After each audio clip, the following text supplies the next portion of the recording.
All right, JD Vance there in Pennsylvania earlier today. Let's go out live right now to Bedminster. We do have Donald Trump coming to the podium for his news conference. Thank you, everybody. Nice to see you. We have a lot of interesting things to talk about, and we have some very specific things. So we'll take our time. We have plenty of time. I think you have plenty of time. I hope you like the weather. It's very nice. Nice place. Nice location. And I do thank you for being here. And we don't have very much heat. So I'd say it's perfect weather for this. The rain is not imminent based on the fact that there are no clouds.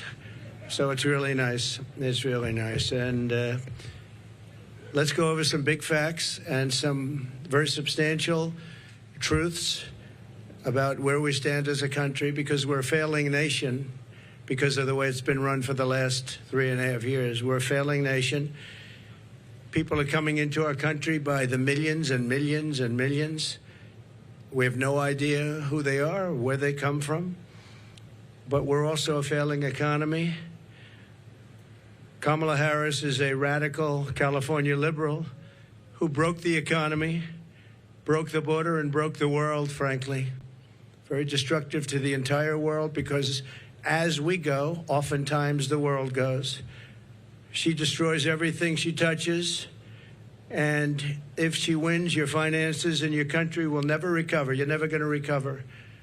A radical left person wants to put price controls all over the place, which will end up driving up your prices, not down your prices. Harris has just declared that tackling inflation will be a day one priority for her. It's going to be day one. But day one, really, for Kamala was 3.5 years ago. Where has she been? And why hasn't she done it? Why hasn't she done it? I hear her complaining all the time. She was the border czar, but she didn't do anything. It's the worst border czar in history. There's never been a border czar so bad. She's been unbelievable in terms of her badness to some of our allies, some of our great allies. You know who I'm talking about. Here is the record of economic calamity that Kamala is desperate for voters to ignore. She cast the tie-breaking votes that caused record inflation. She cast the votes. She's trying to blame Biden, as you know. So it was Biden, but I'm going to do a better job. But it was her. And if she wants to do a better job, she's still got 5 months left, right? But she can't do a better job because she doesn't know how to. And she's of a place in life where she wouldn't know what a better job is. Going to destroy our country. And as a result of Kamala's inflation price hikes, they've cost a typical household a total of $28,000. These are numbers coming from government. They're not coming from me. $28,000 she's cost a typical household. Kamala's inflation nightmare continues to cost the average American family $1,100 every single month. $1,100. Again, government numbers. You're paying $148 more a month on food. It's every month. Average family, because Kamala and her ideas, and Joe Biden too, I mention him, but he's sort of gonzo.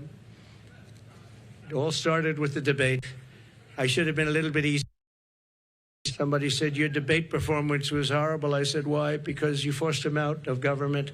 But I believe she'll be just as bad. I believe she's maybe in many ways going to be worse, because he wasn't really a radical left, but she is. She's real.